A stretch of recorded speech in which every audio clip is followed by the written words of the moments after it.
Les Mangerèves, l'enfer blanc de Jean-Luc Lepogam aux éditions Slalom.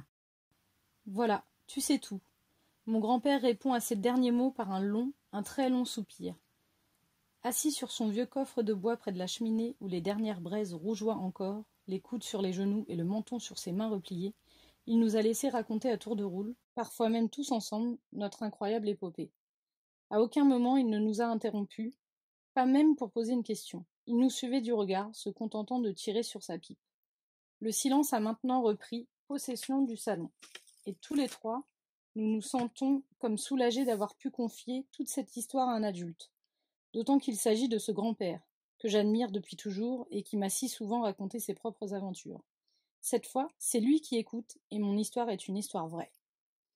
Yvon a largement passé la soixantaine, mais même si ses cheveux coupés en brosse et sa barbe rase ont récemment tourné au poivre et sel, sa bonne humeur et ses blagues légendaires le rendent si proche de nous que j'ai parfois du mal à l'appeler grand-père.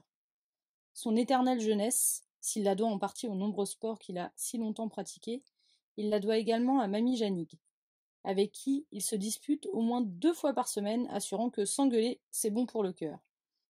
Une fois, c'est elle qui a mal rangé un tournevis dans un atelier. Une autre, c'est lui qui n'a pas remis le beurre dans le frigo, ou les cornichons sur la bonne étagère dans la cuisine. Mais le pire, c'est lorsqu'il se permet de fumer dans la maison alors qu'elle est partie faire des courses.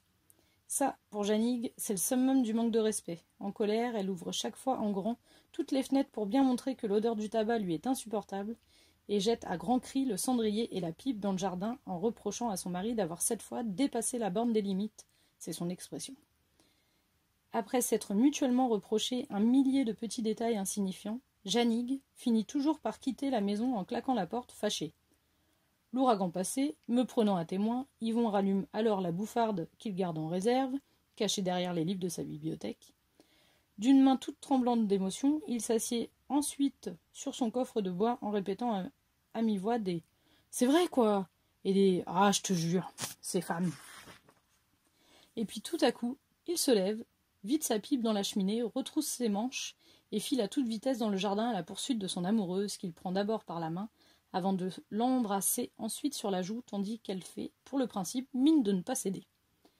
Et moi, je reste planté là, dans la cuisine, derrière le rideau brodé que j'écarte du bout des doigts pour mieux suivre la scène.